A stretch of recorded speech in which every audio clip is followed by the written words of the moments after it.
যখন সাদ ইবনে আবি ওয়াক্কাসকে যখন মিশরের মধ্যে পাঠালেন, যখন ইহুদি খ্রিস্টানদের এই কেল্লাকে এই একটা দুর্গের মধ্যে তারা আবদ্ধ ছিল, ওখানে ওই ফটককে ভেদ করে যুদ্ধ করা সম্ভব ছিল না। যখন তারা মিশরে গিয়ে উপস্থিত হয়ে গেল, তখন তারা সেখানে 1 মাস অতিবাহিত হয়ে যায়। 1 মাস হয়ে যায়, সাহাবায়ে কেরামরা উমর রাদিয়াল্লাহু তাআলা আনহুর কাছে চিঠি পাঠালেন, হে আমিরুল মুমিনিন, হে আমিরুল মুমিনিন, খলিফাতুল মুসলিমিন, আমাদেরকে মিশরে পাঠিয়েছেন, প্রায় 1 মাস হয়ে যাচ্ছে, আমরা তো এই দুর্গটাকে বিজয় করতে পারছি না, কারণ তারা ফটকটাকে এমনভাবে আটকে দিয়েছে, আমরা সেখানে ঢুকতে সক্ষম নয়। আমিরুল মুমিনিনের কাছে চিঠি লিখে আরো পাঠাইলো, আমাদের খাবার দাবার প্রায় শেষের দিকে হয়ে আসছে, আমাদের সাথীরা 1 মাসের মধ্যে পেরেশানের কারণে দুর্বল হয়ে গিয়েছে, অনেক দিন হওয়ার কারণে তারা শারীরিকভাবে শক্তি হারিয়ে ফেলছে। তখন উমর রাদিয়াল্লাহু তাআলা আনহু চিঠির মধ্যে উত্তর দিয়ে দিলেন, হে সাদ ইবনে আবি ওয়াক্কাস, সেনাপতি বানিয়ে তোমাকে পাঠিয়েছি, তুমি শুনে রাখো, দেখো তোমার সাথীবর্গের মধ্যে এমন কোন আমল ছুটে গিয়েছে যেটা নবীজি সুন্নাহ ঘোষণা করেছে। সাদ ইবনে আবি ওয়াক্কাস রাদিয়াল্লাহু তাআলা আনহু ওই সকল সেনাদলের ওই সকল সৈন্যদের মধ্যে সকলকে একত্রিত করে জিজ্ঞাসা করলেন, একত্রিত করে সমাবেশের আয়োজন করা হলো। বলল যে তোমরা এমন কোন সুন্নাহ কি আছে যেটাকে তোমরা ছেড়ে দিয়েছ? সকলেই বলছে, না না, আমরা তো নবীজির সকল সুন্নাহকে অনুসরণ করে ফলো করে চলছি। তখন কিছু সংখ্যক সাহাবী সাদ ইবনে আবি ওয়াক্কাসকে বললেন, হে সাদ ইবনে আবি ওয়াক্কাস, আমাদের মাঝে একটা সুন্নাত হইতে ছুটে গিয়েছে, সেটা হচ্ছে মিসওয়াক ছুটে গিয়েছে। সাদ ইবনে আবি ওয়াক্কাস বললেন, হে ইমানদার মুসলমান নবীজির সাহাবীরা, শোনো, আজ থেকে ফজরের নামাজ থেকে শুরু করে আমরা মিসওয়াক ছাড়া একটা ওয়াক্ত নামাজ পড়ব না। এই আদেশ যখন জারি করে দিলেন, রাস্তাঘাটে যেখানেই মেসওয়াকে ডাল পেতেন, এরকম ভাবে ডাল ভেঙে তারা কামড়ে কামড়ে মেসওয়াক করা শুরু করলেন। ওইদিকে ইহুদি খ্রিস্টানদের যে দুর্গ ছিল, দুর্গ থেকে দেখতে লাগলো যে মুসলমানরা 1 মাস দেখলাম তারা বসে আছে, শুধু খায় আর বসে আছে, কোনো কার্যকর কোনো ভূমিকা দেখছি না। আজ দেখি এত ভয়ানক হয়েছে, গাছের ডাল পর্যন্ত খেয়ে ফেলছে। যদি এই দুর্গের ফটকটা যদি খুলে ফেলে, তাহলে হয়তোবা তারা এই ডালপালা যেভাবে কামড়ায় কামড়ায় খেয়ে ফেলছে, এই সকল ডালগুলোকে কামড়ে কামড়ে যেভাবে তাদের দাঁতকে দাঁড় করছে, যদি এই দুর্গটা ফটকটা ভেঙে যদি ভিতরে ঢুকে যায়, তাহলে হয়তো আমাদেরকেও খেয়ে শেষ করে ফেলে। বলেন সুবহানাল্লাহ। আল্লাহ তাআলা পবিত্র কোরআনের মধ্যে ইরশাদ করছে, হে ঈমানদারগণ, ইয়া আইয়ুহাল্লাযীনা আমানু আতিউল্লাহ, তোমরা আল্লাহর আনুগত্য প্রকাশ করো, ওয়া আতিউর রাসূল, তোমরা আল্লাহর আনুগত্য প্রকাশ করবে, আল্লাহর আনুগত্য হবা, সাথে সাথে তোমরা রাসূলের আনুগত্য হবা, রাসূলকে অনুসরণ করবা, তাহলেই আমি তোমাদের মধ্যে তোমাদের ঈমানকে আরো বাড়িয়ে দিব। আর যদি তোমরা রাসূলের আনুগত্য না করো এবং নবীজি সাল্লাল্লাহু আলাইহি ওয়াসাল্লাম যে কোরআন নাজিল করা হয়েছে নবীজি সাল্লাল্লাহু আলাইহি ওয়াসাল্লামের উপরে, এবং নবীজির যে সুন্নাত যে নিয়ে এসেছেন, এই কোরআন এবং সুন্নাহকে যারা আঁকড়ে ধরবে না, তারা পথভ্রষ্ট হয়ে যাবে। বলেন নাউজুবিল্লাহ। এই জন্য মুসলমান ইমানদাররা ভালো করে শুনবেন, ভালো করে বুঝবেন। আল্লাহ তাআলা বলছে, ইয়া আইয়ুহাল্লাযীনা আমানু আতিউল্লাহ ওয়া আতিউর রাসূল, তোমরা আল্লাহর আনুগত্য করো এবং আমার রাসূলকে যে প্রেরণ করেছি তোমাদের মাঝে তার আনুগত্য প্রকাশ করো। নবীজি সাল্লাল্লাহু আলাইহি ওয়াসাল্লাম বলেছেন, আমরা কিভাবে রাসূলের আনুগত্য প্রকাশ করতে পারি? নবীজি সাল্লাল্লাহু আলাইহি ওয়াসাল্লাম এক হাদিসের মধ্যে বলেছেন, হাদিসটি হচ্ছে কুল্লু উম্মতি ইয়াদখুলুনাল জান্নাহ ইল্লা মান আবা ইল্লা মান আবা।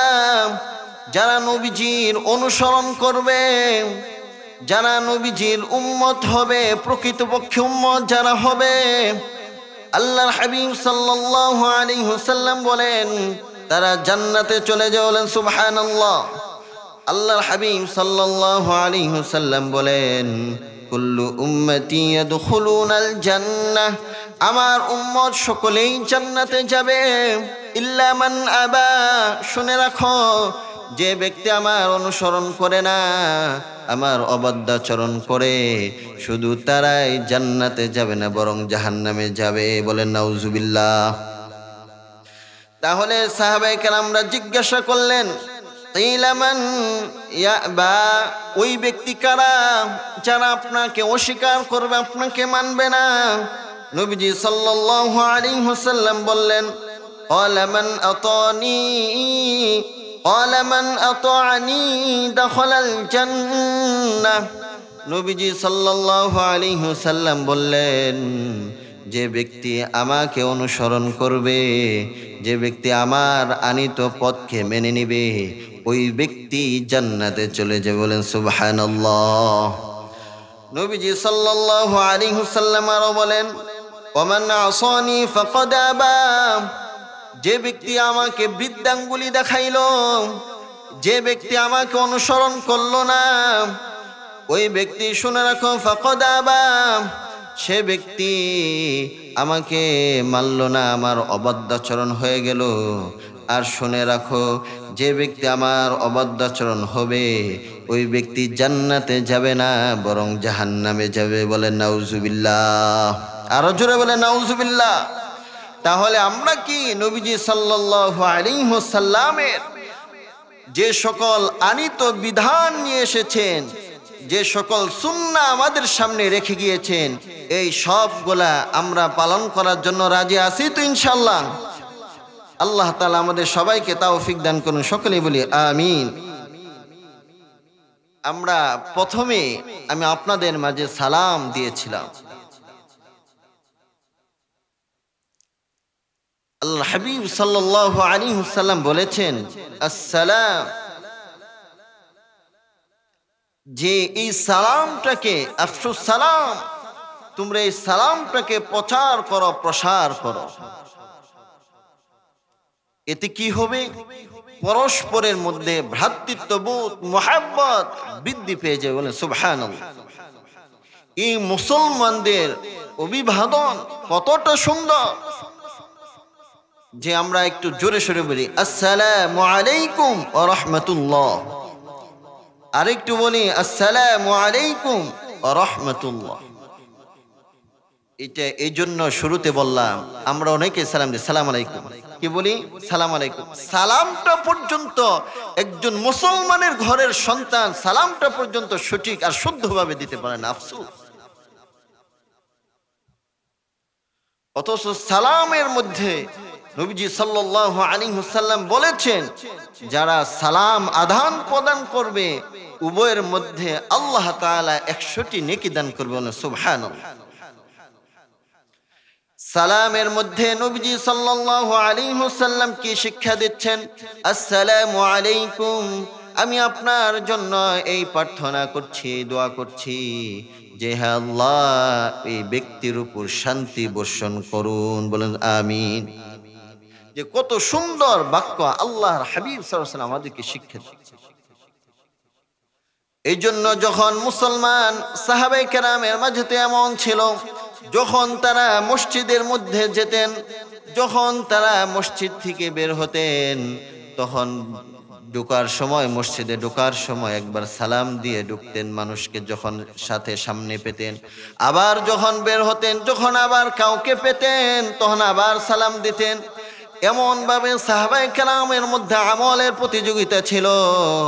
আজ আমাদের মধ্যে সুন্নাহ নাই, আমল নাই, আমাদের থেকে শুধু শুধু মন যা চায় ওই পরিমাণে জিন্দেগি আমরা চালাই, ঠিক কিনা বলেন?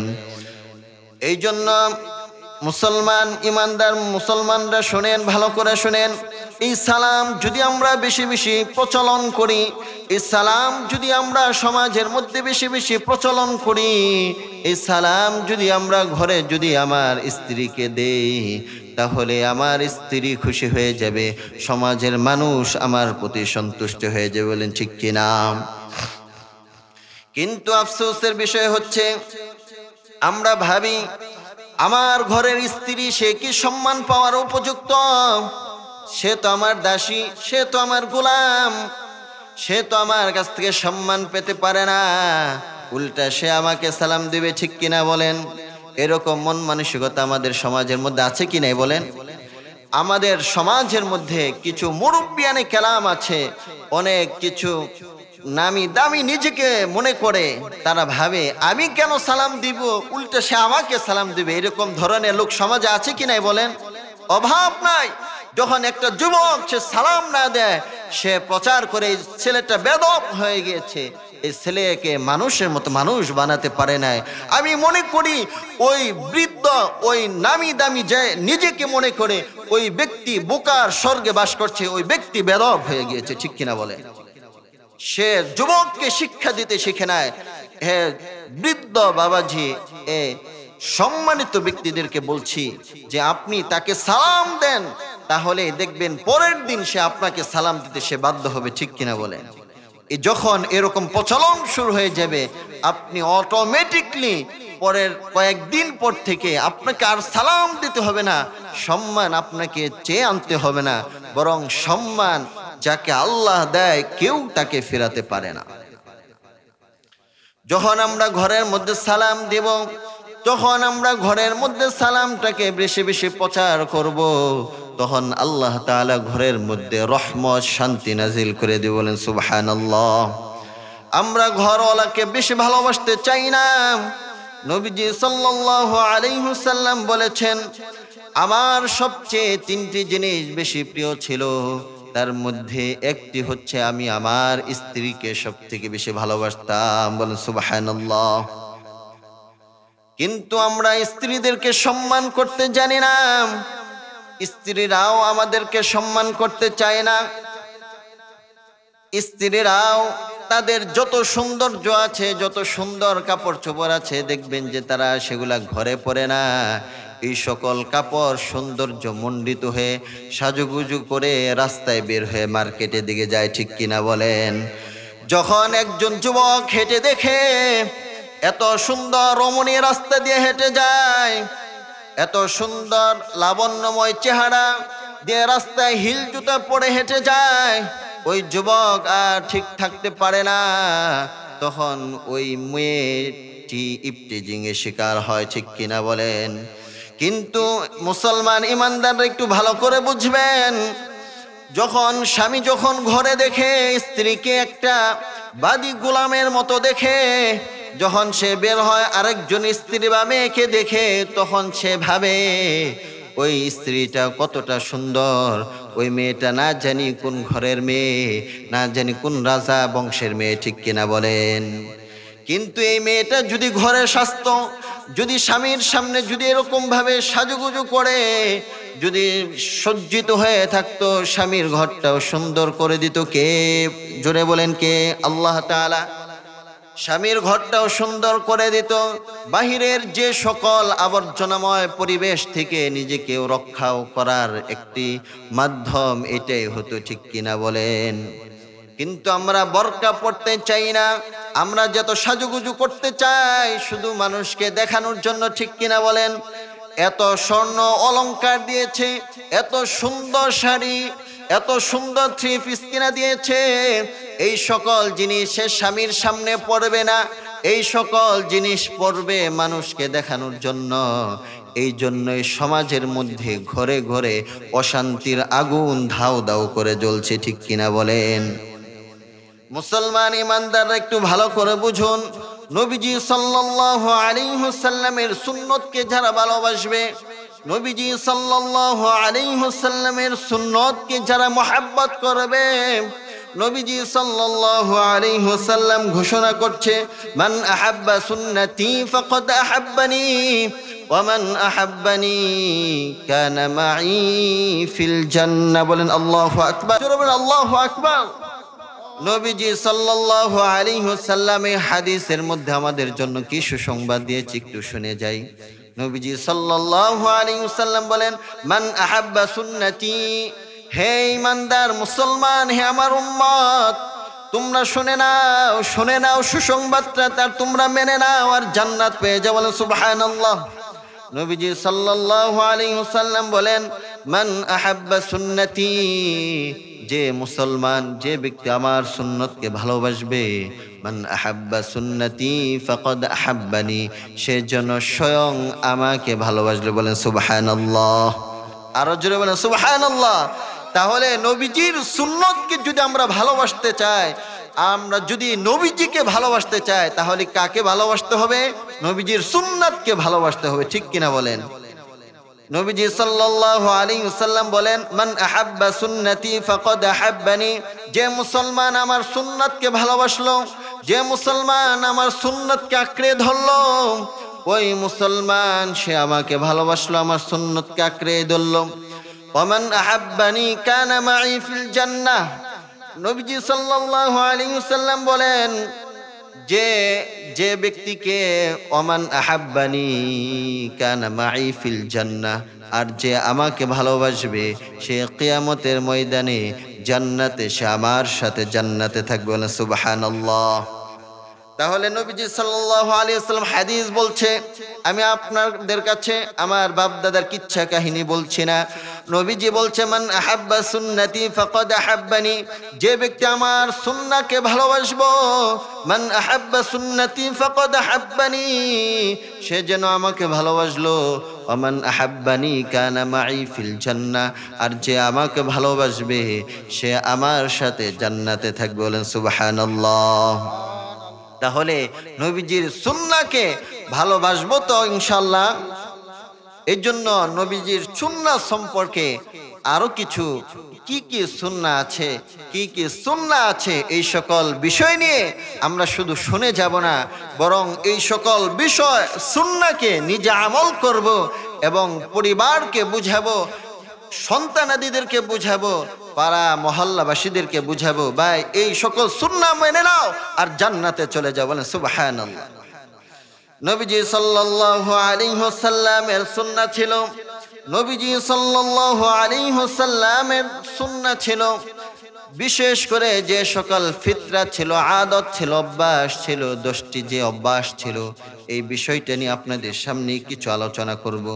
1 নাম্বার যে সকল আদাত নবীজি সাল্লাল্লাহু আলাইহি ওয়াসাল্লামের ছিল, সেটি হচ্ছে কসুস শারিব। কি? কসুস শারিব, মুসকে খাটো করে রাখো। মুসকে কি করে রাখো? মুসকে খাটো করে রাখো, মুসকে খাটো করে রাখো। কিন্তু আমাদের সমাজের মধ্যে এমন মানুষকে দেখা যায়, দাড়ি না রেখে রাখছে মুস, আছে কি নাই? দাড়ি না রেখে রাখছে মুস। এই জন্য দেখা যায় অনেকে দেখা যায় এমন বড় বড় দাড়ি, এমন বড় বড় দাড়ি, যখন খায় ঠিক মতো খেতেও পারে না। এমন কিছু পিশাব আর ভণ্ড মাজার পূজারি আছে, এমন কিছু ভণ্ড মাজারি আছে, এমন কিছু ভণ্ড পিশাব আছে, যাদের মুস এত বড় হয়ে গিয়েছে এবং পানিটাও ঠিক মতো খেতে পারে না। যখন ডাউল খায়, যখন সে ডাউল চুমুক দিয়ে খায়, যখন তার দাড়ির মধ্যে যখন লেগে থাকে, তখন ওই অংশটা কেমন দেখা যায় বলা যায়? এই যে মুস্তাকে আমরা রেখে এত কষ্ট করে কেন রাখবো? ইসলামটা হচ্ছে একটা স্মার্ট মানুষকে সুন্দর সুসজ্জিত করে তোলে। বলেন সুবহানাল্লাহ। নবীজি সাল্লাল্লাহু আলাইহি ওয়াসাল্লাম বলেন, ওয়াফুল লিহইয়া, তোমরা দাড়িকে ছেড়ে দাও। তোমরা কি করো? দাড়িকে ছেড়ে দাও, মুসকে খাটো করো। কিন্তু আমাদের সমাজের কালচার হয়ে গিয়েছে, তোমরা মুসকে লম্বা করে দাড়িকে কেটে দাও। এই হলো মুসলমানের অবস্থা। যদি আমরা নবীর সুন্নাহকে না মানি, নবীর আদর্শকে না মানি, তাহলে আমরা জান্নাতে কিভাবে যাব? অনেকে বলে আফসোসের সাথে বলতে হচ্ছে, যখন কোনো স্টুডেন্ট দাড়ি রাখার জন্য চিন্তা করে, যখন কোনো স্টুডেন্ট যে দাড়ি রাখে, যখন 9-এ পড়ে অথবা 8-7-এর ছাত্র যখন দাড়ি রাখে বা 10-এর ছাত্র যখন দাড়ি রাখে, মা বাবা তাকে বলে, এ পুত্র শোন, তুমি কি এখনো বড় হয়েছ? তোমার যে এখনো কি তোমার সময় হয়েছে দাড়ি রাখার? এখনো তোমার দাড়ি রাখার সময় হয় নাই, এখনো তোমার দাড়ি রাখার সময় হয় নাই।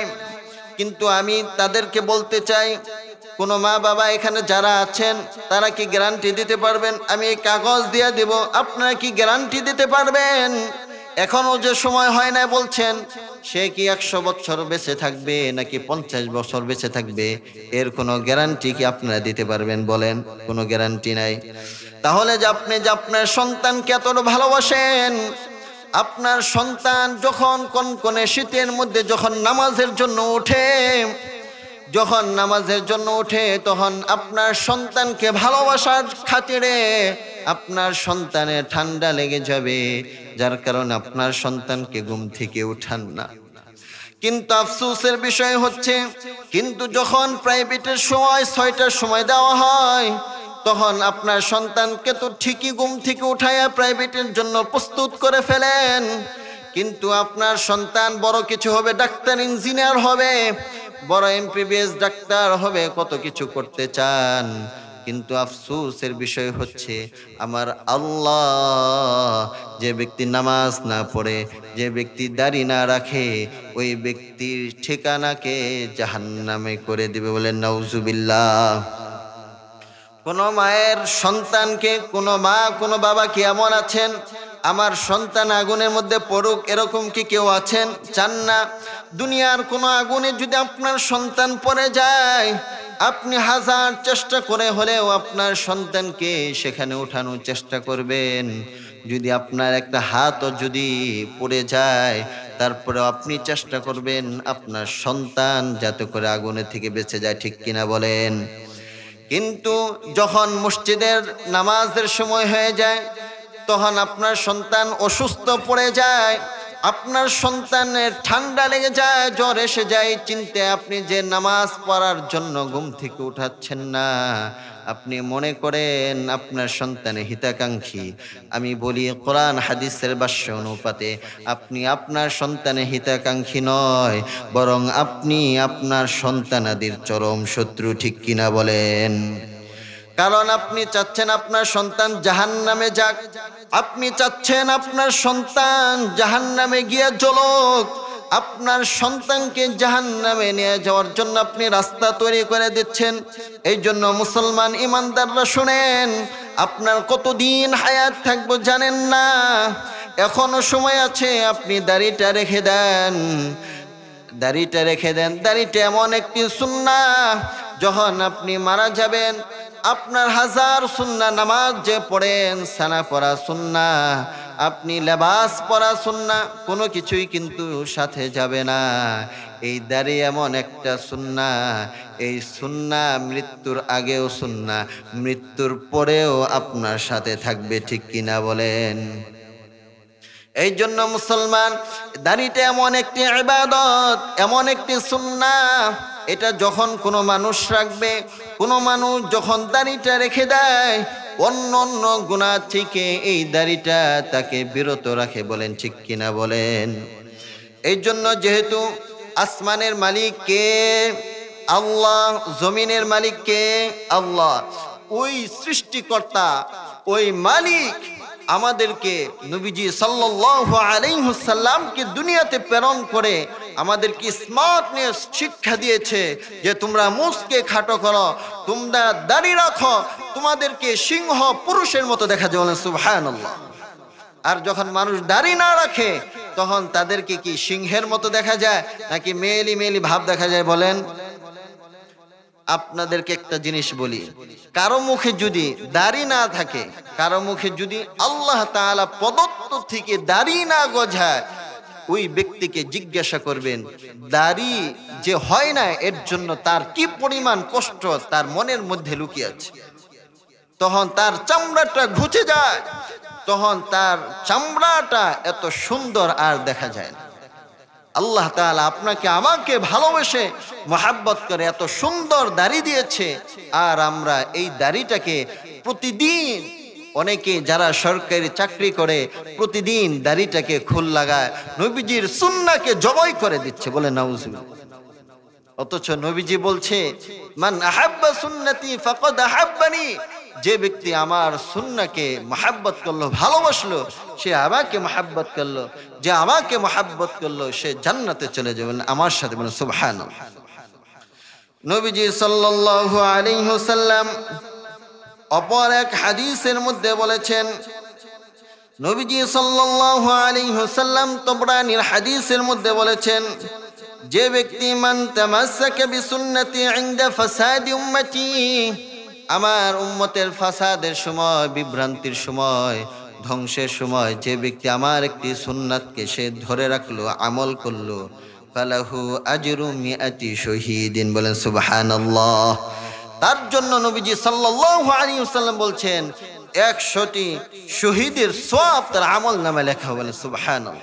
কিন্তু আমরা সেই সুন্নাহকে মানতে চাই না। এই জন্য নবীজি সাল্লাল্লাহু আলাইহি ওয়াসাল্লাম আরেকটি সুন্নাত ছিল ওয়াসওয়াক, মেসওয়াক করা। কি করা? মেসওয়াক করা।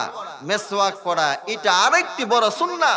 নবীজি সাল্লাল্লাহু আলাইহি ওয়াসাল্লাম বলেছেন, আসওয়াক এটা এমন একটি সুন্নাহ, মিতহারাতুল ফামি ওয়া জান্নাতুল লিরাব্বি, এটা হচ্ছে মুখের দুর্গন্ধকে দূর করে সুগন্ধি নিয়ে আসে, বলেন সুবহানাল্লাহ। এবং জান্নাতুন লিরাব্বি, এবং এটা এই সুন্নাহটা এমন একটি সুন্নাহ, এটা যে ব্যক্তি আমল করবে মুখের দুর্গন্ধ দূর হয়ে যাবে এবং তার জন্য আল্লাহ তাআলা জান্নাতকে দান করে দিবেন, সুবহানাল্লাহ। এর জন্য আমরা এই সকল সুন্নাহকে পালন করতে চাই কি চাই না, বলেন? এর জন্য রাজি আছি তো ইনশাআল্লাহ? এই জন্য আমরা যারা এখানে আছি কয়েকটি সুন্নাহর সম্পর্কে বললাম। একটি হচ্ছে কি, সালাম দেব আমরা আমাদের পরিবারের মধ্যে, আমাদের সমাজের মধ্যে, ছোট থেকে শুরু করে বড় সকল শ্রেণী পেশার মানুষকে আমি সালাম দেব। কারণ যে ব্যক্তি আগে সালাম দিবে ওই ব্যক্তির সওয়াব আমার আপনার আল্লাহ বাড়িয়ে দেবেন, সুবহানাল্লাহ। ওই ব্যক্তির সওয়াব আল্লাহ তাআলা 90টি বেশি দান করে, বলেন সুবহানাল্লাহ। আর যে ব্যক্তি উত্তর নেয় ওই ব্যক্তিকে আল্লাহ তাআলা 10টি নেকি দান করে। তাহলে আমরা আগে সালাম দেব নাকি পরে দেব, বলেন? তাহলে আমরা আগে দেওয়ার চেষ্টা করব তো ইনশাআল্লাহ। আমরা ইবাদতের মধ্যে কে বেশি অগ্রসর হতে পারে এই সম্পর্কে আমরা প্রতিযোগিতায় লেগে যাব ইনশাআল্লাহ।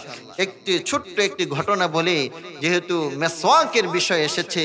একটা বললাম সুন্নাহ, যে মেসওয়াক করা একটা সুন্নাহ, আরেকটি বললাম মুসকে কি করা, খাটো করা, আর দাড়িটাকে লম্বা করা। আরেকটা বিষয় বলছি কি, সেটা হচ্ছে মেসওয়াক করা।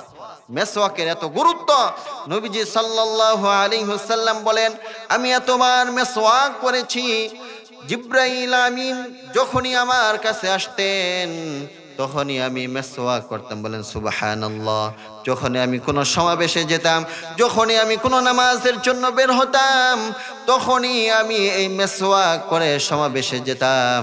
কোনো মাহফিলে গেলে এই মেসওয়াক করে যেতাম। কোনো নামাজের যখন দাঁড়াতাম মেসওয়াক করে দাঁড়াতাম, বলেন সুবহানাল্লাহ। এই যে মেসওয়াকের এত পরিমাণ গুরুত্ব, মেসওয়াকের এত পরিমাণ ফজিলত, একটা ঘটনা বললেই বুঝবেন। সেই ঘটনা হচ্ছে উমর আমিরুল মুমিনিন খলিফাতুল মুসলিমিন উমর ইবনে ফারুক রাদিয়াল্লাহু তাআলা, যখন উমর রাদিয়াল্লাহু তাআলা আনহুর খেলাফতের সময়কাল চলতেছিল, তখন এক দলকে মিশরকে জয় করার জন্য সাআদ ইবনে আবি ওয়াক্কাসকে পাঠালেন। সংক্ষিপ্ত আকারে ঘটনাটা বলছি, একটু মনোযোগের সাথে শুনেন। যখন সাআদ ইবনে আবি ওয়াক্কাসকে যখন মিশরের মধ্যে পাঠালেন, যখন ইহুদি খ্রিস্টানদের এই কেল্লাকে একটা দুর্গের মধ্যে তারা আবদ্ধ ছিল, ওখানে ওই ফটককে ভেদ করে যুদ্ধ করা সম্ভব ছিল না। যখন তারা মিশরে গিয়ে উপস্থিত হয়ে গেল, তখন তারা সেখানে 1 মাস অতিবাহিত হয়ে যায়। 1 মাস হয়ে যায়, সাহাবায়ে কেরামরা উমর রাদিয়াল্লাহু তাআলা আনহুর কাছে চিঠি পাঠালেন, হে আমিরুল মুমিনিন, হে আমিরুল মুমিনিন খলিফাতুল মুসলিমিন, আমাদেরকে মিশরে পাঠিয়েছেন, প্রায় 1 মাস হয়ে যাচ্ছে, আমরা তো এই দুর্গটাকে বিজয় করতে পারছি না, কারণ তারা ফটকটাকে এমনভাবে আটকে দিয়েছে আমরা সেখানে ঢুকতে সক্ষম নয়। আমিরুল মুমিনিনের কাছে চিঠি লিখে আরো পাঠাইলো, আমাদের খাবার দাবার প্রায় শেষের দিকে হয়ে আসছে, আমাদের সাথীরা 1 মাসের মধ্যে পেরেশানের কারণে দুর্বল হয়ে গিয়েছে, অনেক দিন হওয়ার কারণে তারা শারীরিকভাবে শক্তি হারিয়ে ফেলছে। তখন উমর রাদিয়াল্লাহু তাআলা আনহু চিঠির মধ্যে উত্তর দিয়ে দিলেন, হে সাদ ইবনে আবি ওয়াক্কাস, সেনাপতি বানিয়ে তোমাকে পাঠিয়েছি, তুমি শুনে রাখো, দেখো তোমার সাথীবর্গের মধ্যে এমন কোন আমল ছুটে গিয়েছে যেটা নবীজি সুন্নাহ ঘোষণা করেছে। সাদ ইবনে আবি ওয়াক্কাস রাদিয়াল্লাহু তাআলা আনহু ওই সকল সেনাদলের ওই সকল সৈন্যদের মধ্যে সকলকে একত্রিত করে জিজ্ঞাসা করলেন, একত্রিত করে সমাবেশের আয়োজন করা হলো। বলল যে তোমরা এমন কোন সুন্নাহ কি আছে যেটাকে তোমরা ছেড়ে দিয়েছ? সকলেই বলছে না না, আমরা তো নবীজির সকল সুন্নাহকে অনুসরণ করে ফলো করে চলছি। তখন কিছু সংখ্যক সাহাবী সাদ ইবনে আবি ওয়াক্কাসকে বললেন, হে সাদ ইবনে আবি ওয়াক্কাস, আমাদের মাঝে একটা সুন্নাত হইতে ছুটে গিয়েছে, সেটা হচ্ছে মিসওয়াক ছুটে গিয়েছে। সাদ ইবনে আবি ওয়াক্কাস বললেন, হে ইমানদার মুসলমান নবীজির সাহাবীরা শোনো, আজ থেকে ফজরের নামাজ থেকে শুরু করে আমরা মিসওয়াক ছাড়া একটা ওয়াক্ত নামাজ পড়ব না। এই আদেশ যখন জারি করে দিলেন, রাস্তাঘাটে যেখানেই মেসওয়াকে ডাল পেতেন এরকম ভাবে ডাল ভেঙে তারা কামড়ে কামড়ে মেসওয়াক করা শুরু করলেন। ওইদিকে ইহুদি খ্রিস্টানদের যে দুর্গ ছিল, দুর্গ থেকে দেখতে লাগলো যে মুসলমানরা 1 মাস দেখলাম তারা বসে আছে, শুধু খায় আর বসে আছে, কোনো কার্যকর কোনো ভূমিকা দেখছি না। আজ দেখি এত ভয়ানক হয়েছে, গাছের ডাল পর্যন্ত খেয়ে ফেলছে। যদি এই দুর্গের ফটকটা যদি খুলে ফেলে তাহলে হয়তোবা তারা এই ডালপালা যেভাবে কামড়ায় কামড়ায় খেয়ে ফেলছে, এই সকল ডালগুলোকে কামড়ে কামড়ে যেভাবে তাদের দাঁতকে দাঁড় করছে, যদি এই দুর্গটা ফটকটা ভেঙে যদি ভিতরে ঢুকে যায় তাহলে হয়তো আমাদেরকেও খেয়ে শেষ করে ফেলে। বলেন সুবহানাল্লাহ।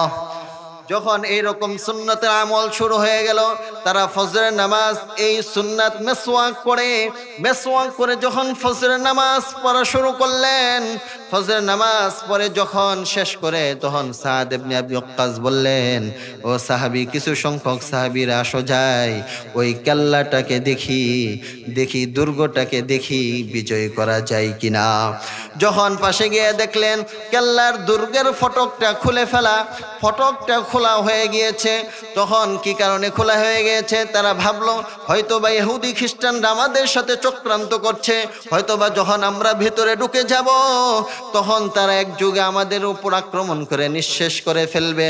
যখন সাহাবায়ে কেরামরা আরো ভালোভাবে সরঞ্জামাদি সব কিছু প্রস্তুত হয়ে যখন তারা ভিতরে ঢুকলেন, ভিতরে ঢুকে 1-2 মাইল গেলেন, দেখা গেল ভিতরে কোনো লোক নাই। বলেন সুবহানাল্লাহ, আরো জোরে বলেন সুবহানাল্লাহ। যখন 2 সাহাবীকে পাঠাইলেন, আরো দূরে যাও, দেখে যে 2-4 জন ইহুদি খ্রিস্টানরা দৌড়িয়ে যাচ্ছে আর বলতেছে, ও ভাই, ওই সকল লোকদেরকে দেখো। এক ইহুদি আরেক ইহুদিদেরকে বলছে, দেখো মুসলমানরা কিভাবে আমাদের সকল সৈন্যদেরকে খেয়ে ফেলে আমাদেরকে খাওয়ার জন্য আসছে। বলেন সুবহানাল্লাহ। এই সকল কেরামত কিসের ভিত্তিতে হয়েছে? নবীজির সুন্নাহ যেটা ছুটে গিয়েছে, যে সুন্নাহটা সাহাবায়ে কেরামের মাঝ থেকে যে সুন্নাহটা মেসওয়াকের সুন্নাহটা ছুটে গিয়েছিল, যার কারণে ওই মিশরটা বিজয় করতে তাদের বিলম্বিত হয়েছিল, ওই সুন্নাহটা যখন আঁকড়িয়ে ধরল, বিজয় করে দিলেন কে? জোরে বলেন আল্লাহ। কে বিজয় করে দিলেন? আল্লাহ বিজয় করে দিলেন এই মেসওয়াকের সুন্নাহকে পালন করার কারণে। বলেন সুবহানাল্লাহ, আরো জোরে বলেন সুবহানাল্লাহ। এই জন্য আমরা সকলেই যে সকল সুন্নাহ আছে, সকল সুন্নাহগুলিকে নবীজির আদর্শকে মেনে আমরা সকলে জান্নাতে যেতে চাই তো ইনশাআল্লাহ। আল্লাহ তাআলা আমাদের সবাইকে নবীজির সুন্নাহকে মেনে জান্নাতে হওয়ার তৌফিক দান করুন। সকলে বলে আমিন।